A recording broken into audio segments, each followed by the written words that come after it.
En esta oportunidad vamos a realizar un ejercicio aplicativo teniendo presentes sistemas de partículas. Dos partículas con masa M1 de 10 kilogramos y M2 de 6 kilogramos están unidas por una barra rígida de masa despreciable, como lo tenemos acá. Estando inicialmente en reposo, se hallan bajo la acción de fuerzas F1 de 8I newtons en ese caso y F2 de 6J newtons. Nos piden encontrar las coordenadas de su centro de masas como función del tiempo. Vemos que esta aplicación es bastante interesante. Tenemos acá las dos masas, masa M1 y masa M2 de las dos partículas. Vemos que en nuestro sistema de referencia tenemos que han recorrido una posición o una distancia de 3 metros sobre las Y 4 metros esta partícula sobre las X, por lo que las fuerzas vemos acá que se están aplicando 6J newtons hacia arriba, está de forma correcta, y la fuerza F1 8I newtons en las X, la forma de la parte derecha. Ahora, como nos dicen que están inicialmente en reposo, vamos a proceder a encontrar el centro de masa inicialmente, el centro de masa inicial. Entonces tenemos que la expresión para el centro de masa, recordemos que es igual a vector R es igual a la masa de la partícula 1 multiplicado por la posición de la partícula 1 más la masa de la partícula 2 multiplicado por la posición inicial de la partícula 2 dividido entre la suma de las masas, masa M1 más masa M2. Como en este caso nos están dando las fuerzas en vectores o en la forma vectorial y JK, vamos a hacer esta misma interpretación de esta manera. Entonces tendríamos lo siguiente: la masa M1 la conocemos, son 10 kilogramos, vamos a dejarla de esta manera, masa M1 igual la conocemos. El vector R1 sería el vector de la masa M1 que se posicionó. En este caso tendríamos que esa posición sería en las X, vemos que está en 0. Y en las Y vemos que recorrió 3 metros, más la masa M2, y hacemos exactamente el mismo procedimiento. En las X se recorrió lo que serían 4 metros, pero en las Y no recorrió nada, por lo que sería 0. Y esto dividido entre la suma de las masas M1 más M2. Ahora, vamos a anotar las fuerzas para poder borrar esa parte. Tendríamos que la fuerza F1 es igual a 8I newtons y la fuerza F2 es igual a 6J newtons. Entonces tendríamos que el vector R del cuerpo de masa inicial va a ser igual a la masa M1 la conocemos, que serían 10 kilogramos multiplicado por el vector R1 que ya sabemos que serían, estos serán I, estos son las J, 3J metros, más la masa M2 que sabemos que son 6 kilogramos multiplicado por, en ese caso es el IJ en 4 y metros. Todo esto dividido entre la suma de las masas M1 más M2, 10 kilogramos más 6 kilogramos.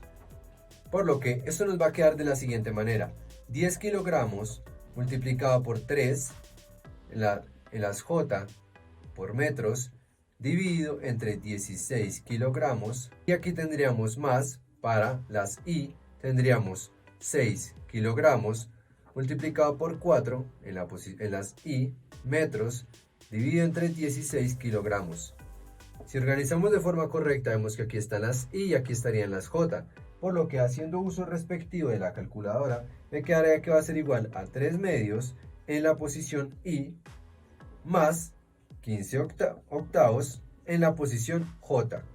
Ese sería mi centro de masa para un caso inicial. Como nos solicitan hallar las coordenadas de su centro de masa como función del tiempo, vamos a expresar lo siguiente. Como en este caso nuestras partículas están en reposo, la velocidad inicial del cuerpo de masa será nula, ya que las partículas parten de ese estado. Ahora, recordemos que por la segunda ley de Newton, la cual me dice que la fuerza es igual a la masa multiplicado por la aceleración, tenemos que, como aquí estamos hablando de un centro de masa de un sistema que me interpreta las partículas en uno solo, tenemos entonces que la fuerza, la suma de las fuerzas F1 más F2 es igual a la suma de las masas M1 más M2 multiplicado por la aceleración del cuerpo de masa. En este caso, como ya vemos que nuestro sistema empezó a moverse luego de estar en reposo, podemos utilizar esta expresión y de esta manera podemos encontrar la aceleración del cuerpo de masa.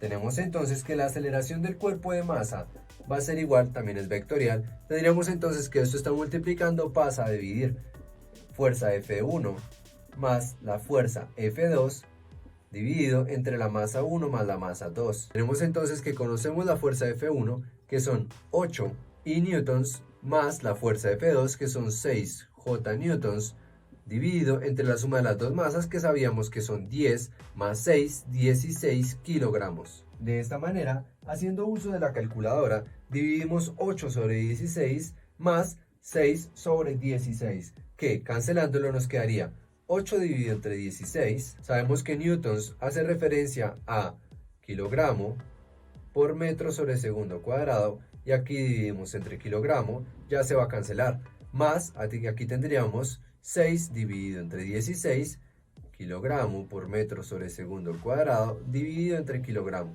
Entonces cancelamos los kilogramos y cancelamos 8 sobre 16 y 6 sobre 16. Por lo que la aceleración me daría, aquí vemos que es un medio en la posición I, más 3 octavos en la posición J, metros sobre segundo.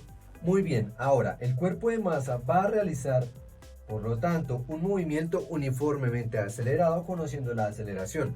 Entonces podemos utilizar la siguiente ecuación de cinemática, recordando que posición final, en ese caso el cuerpo de masa, es igual a la posición inicial del cuerpo de masa más un medio multiplicado por la aceleración y por el tiempo al cuadrado.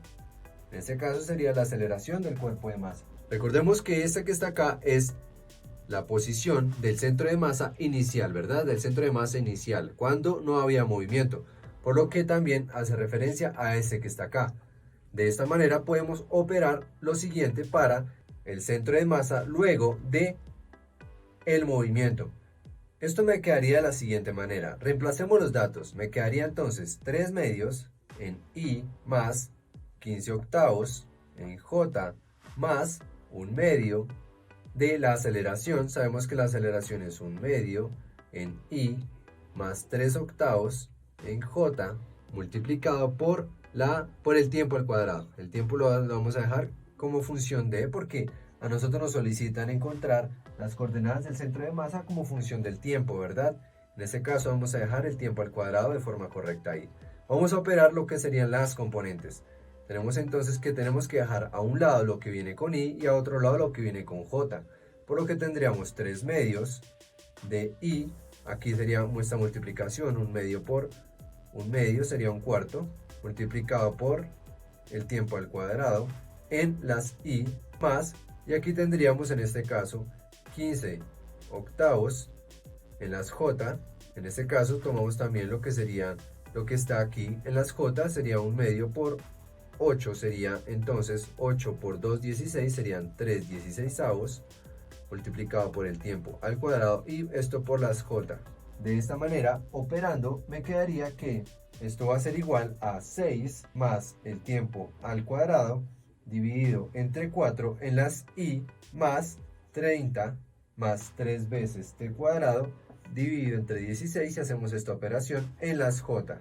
En este caso ya tendríamos lo que sería el centro de masas de las dos partículas como función del tiempo, como tenemos acá el tiempo al cuadrado y el tiempo al cuadrado tanto en I como en J. Como lo pudiste notar, en el sistema de partículas es importante tener en cuenta la dirección a las cuales las partículas, pues digamos que parten, y adicional a eso es importante tener en cuenta lo que es la masa de las partículas como sus componentes respectivas.